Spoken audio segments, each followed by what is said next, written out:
Bonjour et bienvenue dans cet épisode de la Robe numérique qui arrive un petit peu tard et j'en suis désolée, mais une bronchite a eu raison de mes cordes vocales et donc je n'ai pas pu du tout enregistrer avant mon introduction. Alors vous allez écouter une petite synthèse vraiment très rapide, 3 prises de son que j'ai enregistrées au sein des assises. J'ai participé pendant 2 jours aux assises de la cybersécurité qui se déroulaient la semaine dernière à Monaco. Un échange hyper riche comme chaque année. Et cette année, je voudrais insister vraiment sur la variété des conférences auxquelles j'ai pu assister. Et ce même uniquement sur une période très courte qui était de 2 jours. Parce qu'on a parlé soft skills, assurance, vraiment, c'était hyper varié. Et j'insiste aussi parce que vous les avez tous entendus, en tout cas, ils sont tous venus présenter leurs solutions. Tixeo, Olvid et Oudrive qui ont créé un consortium pour fournir une solution clé en main auprès des utilisateurs, une solution qui se veut souveraine et qui permettra donc la visio, la messagerie et évidemment le partage de documents. On en reparlera évidemment et j'ai hâte de pouvoir rentrer dans le détail avec vous. En attendant, je vous laisse écouter mes 3 prises de son sur les acteurs de la cyber que j'ai pu podcaster très brièvement durant les assises, parce qu'il faut comprendre que les temps sont très chargés pour l'ensemble des exposants. Ils ont beaucoup d'entretiens de one-to-one, donc ils ont que quelques minutes par-ci par-là, assez compliqué d'isoler, en tout cas de pouvoir les isoler et d'avoir ces quelques minutes d'échange. Dans la mesure où j'ai enregistré sur un salon, ne montez pas le son trop fort parce que il y a quelques moments de saturation qui sont liés à une prise de son qui était évidemment très en live. Donc même si on a retravaillé, et je voudrais saluer le travail de Jefferson Lelouch, qui est le réalisateur du podcast sur notamment cet épisode. Voilà, le son n'est pas parfait et donc ne mettez pas le son trop fort. Bon, j'espère quand même que vous apprendrez des choses dans ces quelques minutes et je vous dis à très bientôt. Alors bonjour Muriel, donc Muriel Beauchaton, tu es directrice commerciale chez Nameshield. Est-ce que tu peux présenter à ceux qui nous écoutent ce qu'est Nameshield ? Alors, Nameshield est une société qu'on appelle registrar. Vous enregistrez vos noms de domaine dans une entreprise comme la mienne. Et donc, on sécurise l'ensemble des noms de domaine de nos clients et on s'assure que leur marque est bien visible sur Internet. Alors, on est aux assises de la cybersécurité à Monaco.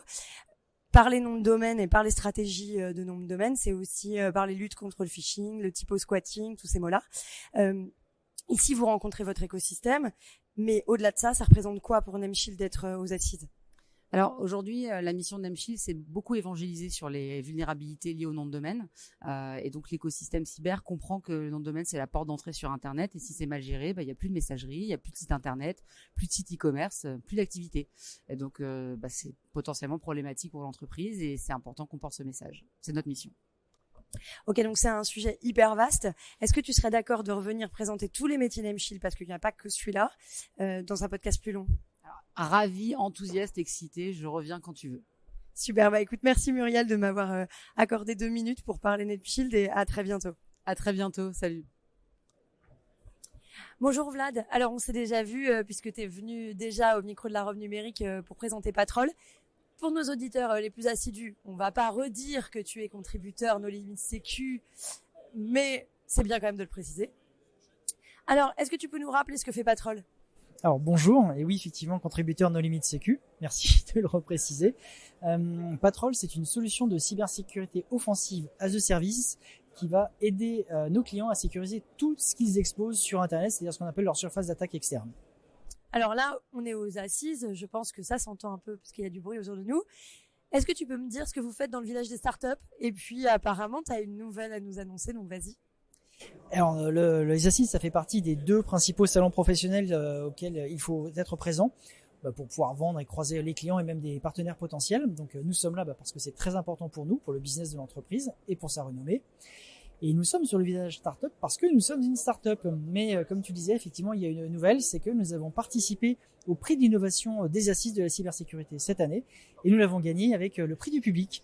donc public composé essentiellement de RSSI qui sont présents cette semaine. Et donc nous sommes très très fiers et très contents et nous les remercions d'ailleurs de ce prix.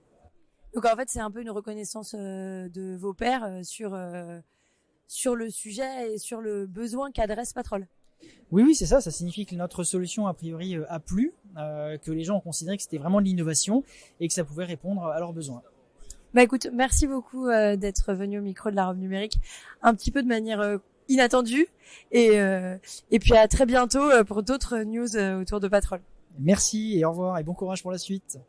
Bonjour, alors là j'ai avec moi Xavier Poinsignon qui est responsable marketing des offres et solutions en cybersécurité au sein de SFR Business. Bonjour Xavier et merci de m'accorder ce quart d'heure, ce petit temps en tout cas au sein des assises. Je sais que le programme est très chargé pour vous.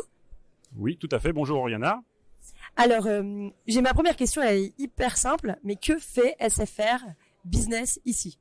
Alors effectivement, ça peut paraître bizarre puisque on est plus connu comme opérateur dans les domaines des réseaux très haut débit, que ce soit mobile ou fixe. Mais SFR Business est également un acteur important dans le monde de l'ICT et notamment de la cybersécurité. Donc on est présent au plus gros salon de référence de la cybersécurité aujourd'hui, donc aux Assises de Monaco. Alors, depuis combien de temps SFR, est-ce qu'on peut avoir un petit historique pour comprendre depuis combien de temps SFR fait de la cyber ? Alors en fait, SFR, c'est un opérateur intégrateur. Donc on a les deux casquettes. Et la partie intégration en cybersécurité, en fait, ça remonte à plus de 20 ans, presque même 25 ans, que nous sommes sur ce milieu-là. Il y avait SFR tout seul qui le faisait déjà un petit peu de son côté, mais également, suite à des acquisitions, donc un nom qui était très connu il y a quelques années, qui est Telindus, l'intégrateur Telindus. Et donc on peut revendiquer cette expérience du domaine et cette capacité d'avoir ce parc client déjà en place dans des sujets de cybersécurité. Alors, on vous connaît pour des offres packagées un peu clés en main pour les particuliers et les TPE, PME. Ici, on est sur un salon où c'est vraiment que des grands comptes. Est-ce que ça veut dire que vous avez une offre dédiée aux grands comptes ou est-ce que c'est vraiment de la dentelle ? Alors, pour les grands comptes, on est obligé de faire du sur-mesure. Ça, c'est indispensable. Donc, évidemment, encore notre image qui transparaît, c'est que l'opérateur cherche à faire des solutions clés en main pour adresser le plus grand marché possible. Mais sur les grands comptes, il faut faire du sur-mesure. Donc, on a cette division-là. C'est justement notre capacité d'intégration qui permet ça. Donc, on s'adapte à ces marchés-là. Et donc, on leur propose bien du sur-mesure. Donc, c'est à la fois un ensemble de partenaires technologiques qui font partie de notre catalogue. Et puis, nous, on joue l'intégrateur, c'est-à-dire qu'on va y rajouter le service pour pouvoir faire ce qu'on appelle généralement le plan build run, c'est-à-dire la mise en œuvre de la technologie, son exploitation et si besoin même son management. Donc on peut monter en mode service manager toujours sur mesure pour répondre exactement au cahier des charges du grand compte. Écoutez, merci beaucoup Xavier d'être venu au micro de la Robe Numérique et je vous dis à bientôt pour que vous nous présentiez plus largement l'ensemble des services que vous développez chez SFR Business. Merci beaucoup. Très bien, très bientôt alors. Merci.